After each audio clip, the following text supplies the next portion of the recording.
இதுதான் சட்டம். இப்படிப்பட்ட சட்டத்தை இந்த அரசு மதிக்காமல் மோடி கொண்டு வருவதால் எடப்பாடி ஆதரிக்கிறார்.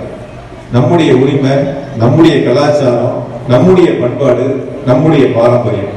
தமிழர் என்று சொன்னால் தனி சிறப்பு உண்டு.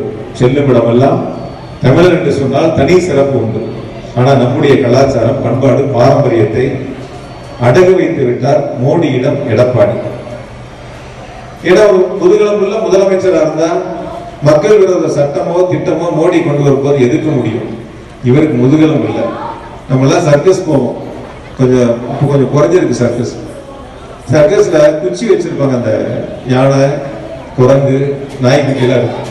அந்த குச்சியை வச்சு சர்க்கஸ் காட்டுவாங்க. குச்சி ஆட்டுறதை வச்சு அங்க இருக்கிறதெல்லாம் கொத்த கால டான்ஸ் ஆடும், ரெட்டை கால டான்ஸ் ஆடும், கொஞ்சம் உருண்டு பரண்டு ஆடும். மோடி கையில குச்சி இருக்கு.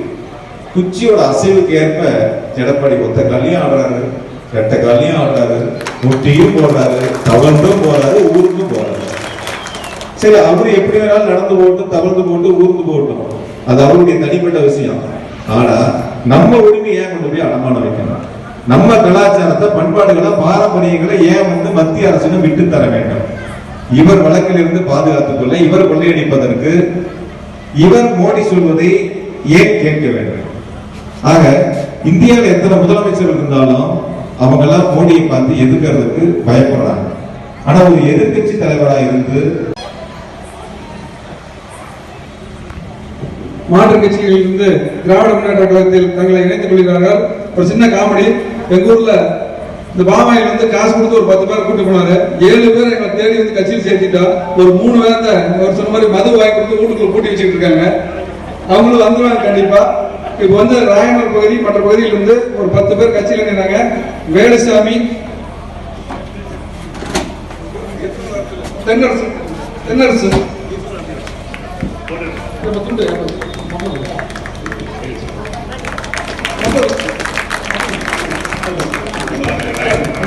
வேலுசாமி,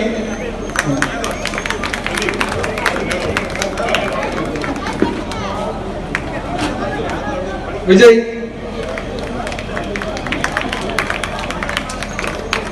அஜய், ரத்னம், அஜய், ரத்னம், ரத்தினம்,